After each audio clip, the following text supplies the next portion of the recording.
I'm going to take an elastic, just like I did on the other pieces. I'm going to put it around this. I'm going to show you what happens. And here's the elastic. As soon as I let go, it opens up. What's happening is the force from the elastic is pulling this corner in and the other corner in. Let me hold this up so you can see that.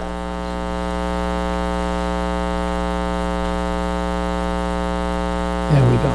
So if I let go now, if I relax my pressure, see it closing? You see it opening? Now I'm going to put this down on the table and then I'm going to hold it back up, Chris. So just be patient for a moment. I'm holding this in position. I'm going to reach over with my thumb, pull the elastic to the middle, and now it stays. And I have this marvelous invention that I call a keeper. It keeps the elastic pressure where you want it to be.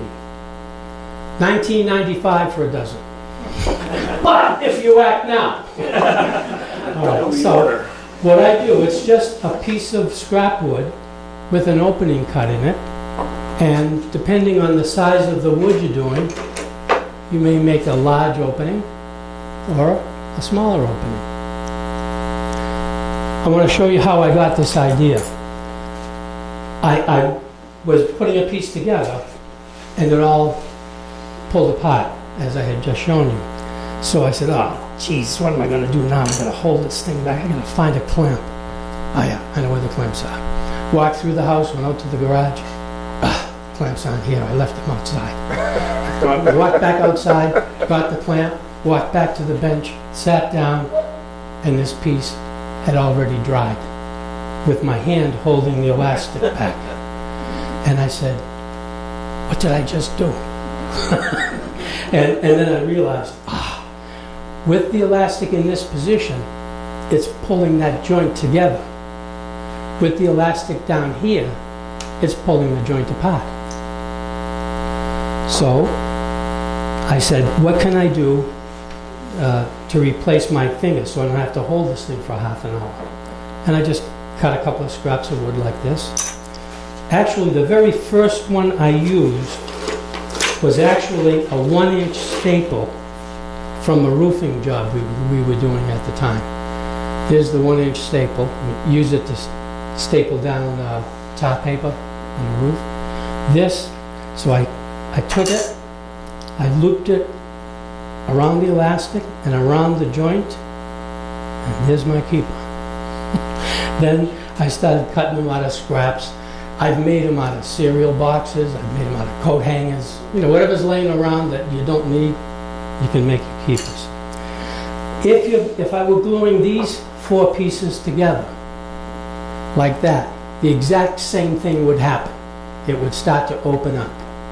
So, you make a keeper with a larger opening. This is probably not going to work because it hasn't been drying long enough, but let's try it anyway. Okay. Put a little glue on here. Put a little glue on the other side. It would not surprise me if this joint fails as I put the elastic on. But let's try it. Don't forget your veneer, Peter. My what? Veneer. Here is the veneer. Slide that in place. Push the joint together. Grab the elastic.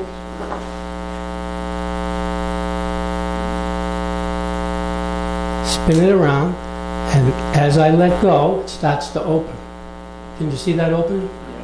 All right, I'm going to close it up by hand. Pull the elastic, put on a keeper.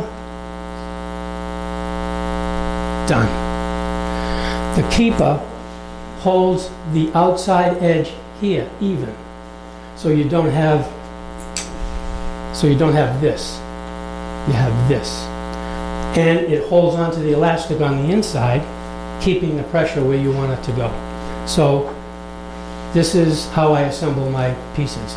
This works for 8 segments or 4 segments to make an 8-segment ring.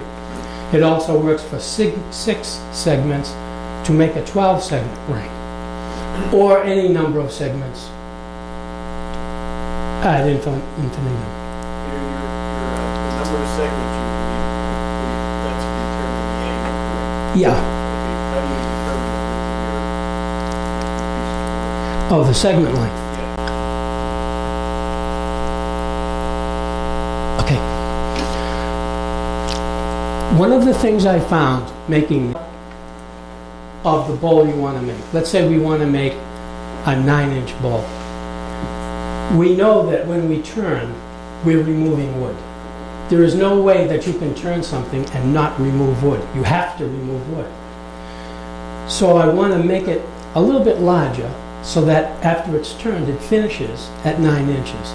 So let's make it 9 1/4. So we'll take our calculator and I'll punch in 9.25. I want to get the circumference of that 9.25 inch diameter bowl.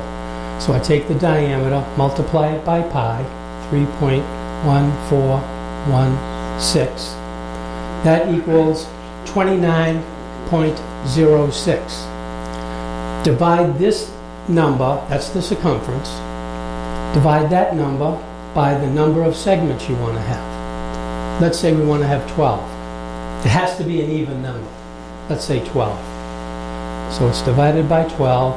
That equals 2.42. That will give you a ring that will finish at about 9 inches. Now you can make it smaller if you want to. You can make it, but you can't make it larger unless you make the segment length larger. So let's do another one. One of my favorite ones is 12. Let's do a 12-inch diameter bowl. 12 times 3.1416 divided by the number of segments we're going to be using, 12, equals 3.1416. We've multiplied by 12, we divided by 12. I always laugh when I do that one. So it's really fairly simple math to do. There is another way to do this using trigonometric functions, and I don't do that. This works fine for me. So that's how you determine the segment length. The diameter of the bowl you want to make times pi divided by the number of segments you want to have. The angle is determined by taking the number of joints. In this 8-segment ring, there are 16 joints, but that is 16 angles to make the 8 joints. Every angle has at least two pieces to it. So 16 divided into 360. 360. 360 divided by 16 equals 22.5. That's what I set my chops off of. Mostly I do 8, 10, and 12 segments. Every so often I go crazy and do a 24 or a 30, but that's mostly where I go. And after a while you get numbers that stop repeating, and you say 7-inch, that's going to be about 1.8, and if 12 segments, and that usually works out well. All right, so I've made the ring, I've made the scallops, I've sawn the scallop out of the wedge, I assembled the whole thing. The last thing I want to tell you about, here is the first ring assembled. What I try to do is measure this across from, I don't have a tape measure with me here, but from the middle of one wedge to the middle of the wedge opposite, the end of the middle of the wedge opposite, and then cut a disc that is just slightly larger than that. And that disc will fit on and make it really easy to center everything. Now if you look down, Chris, can you come in closely on this? If you look down alongside the outside edge of this wedge, you'll see that there's a little bit of a lip where the let me see if I can turn it that way. There we go. See that little piece right here? That should be the same all the way around. If you get that, you're centered. Now, the other thing you can do is turn this slightly. This is just cut on a bandsaw. This should be turned. I didn't do that at home because I don't know who's going to be using this disc, and I don't know what size hole I should drill with the Forstner bit to fit their chuck. Maybe they don't even have a chuck. Maybe they need to do it with a different way. But this I would turn this true and get it as close to that dimension as I can, and it should just fit perfectly, hitting all of the midpoints all the way around. So now I've got two pieces assembled. Then I take the top ring, again aligning the glue joints, slop the glue on that, press it down, we're assembled, put it on the lathe and turn it. That's all you got to do. The hardest part of this is making the jig, understanding the math that's involved, making the jig, and using it. Yeah? Peter, what's the easiest way to get rid of your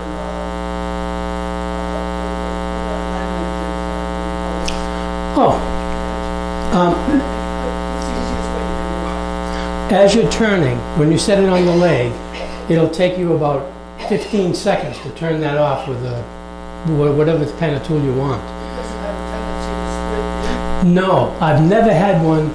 You know, the glue builds up and holds that really tightly. What Dave's question was, as you turn this, does the veneer split below the glue joint inside? Does it tear up? No, it doesn't. Sometimes this veneer is 1 inch wide on a 3/4 inch thick piece. If it were higher, you would probably be able to push that and start it and get it tear, and you could probably just tear it right off. This is a little tough because it's, there we go. And I can just, I didn't have my Wheaties this morning, but it doesn't bother anything. You know, it sounds noisy until it's gone, and it goes very quickly. It disappears very quickly. And then you can start to put the shape into the bowl. Now, another option, where I stood this piece up, you could instead have chosen to rip that stock in half and make two rings, each a little larger or smaller than the other, so that you have a bowl that instead of the sides going straight down, it comes in like this. That's certainly, whatever you do underneath that top ring is up to you. That's a design question. One last thing. After you have made this ring here, what I do, many of you have seen the bowls that have a piece of burl veneer glued onto the base. So when you look inside, it's a little bit nicer than just seeing a piece of oak or maple or whatever.